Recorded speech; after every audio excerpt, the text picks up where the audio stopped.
मांगो तो तुम्हें दिया जाएगा, ढूंढो तो तुम पाओगे, खटखटाओ तो तुम्हारे लिए खोला जाएगा।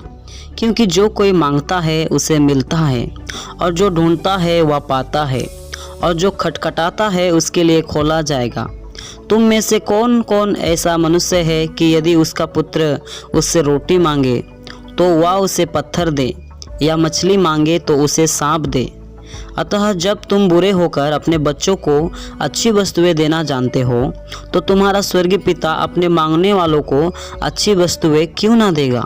इस कारण जो कुछ तुम चाहते हो कि मनुष्य तुम्हारे साथ करे, तुम भी उनके साथ वैसा ही करो, क्योंकि व्यवस्था और भविष्यद्वक्ताओं की शिक्षा यही है।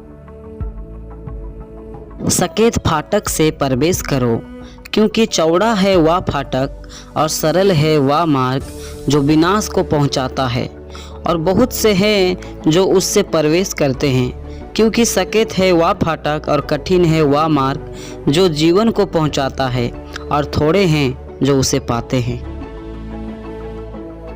झूठे भविष्यद्वक्ताओं से सावधान रहो, जो भेड़ों के भेष में तुम्हारे पास आते हैं, परंतु अंतर में वे फाड़ने वाले भेड़िए हैं। उनके फलों से तुम उन्हें पहचान लोगे।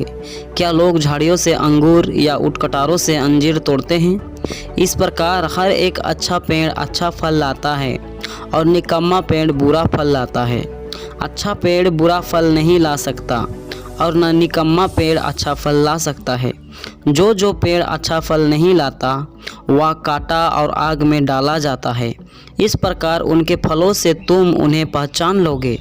जो मुझसे हे प्रभु कहता है, उनमें से हर एक स्वर्ग के राज्य में प्रवेश ना करेगा, परंतु वही जो मेरे स्वर्गीय पिता की इच्छा पर चलता है।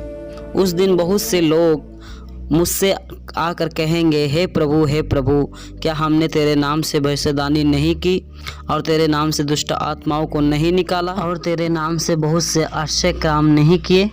तब मैं उनसे खुलकर कह दूंगा, मैंने तुमको कभी नहीं जाना। हे कुकर्म करने वालों, मेरे पास से चले जाओ।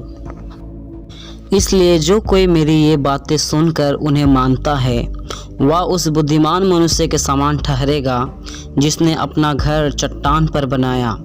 और मेघ बरसा और बाढ़ें आई और आंधियाँ चली और उस घर से टकराई, फिर भी वह नहीं गिरा, क्योंकि उसकी नींव चट्टान पर डाली गई थी। परंतु जो कोई मेरी ये बातें सुनता है और उन पर नहीं चलता, वह उस निर्बुद्धि मनुष्य के समान ठहरेगा जिसने अपना घर बालू पर बनाया।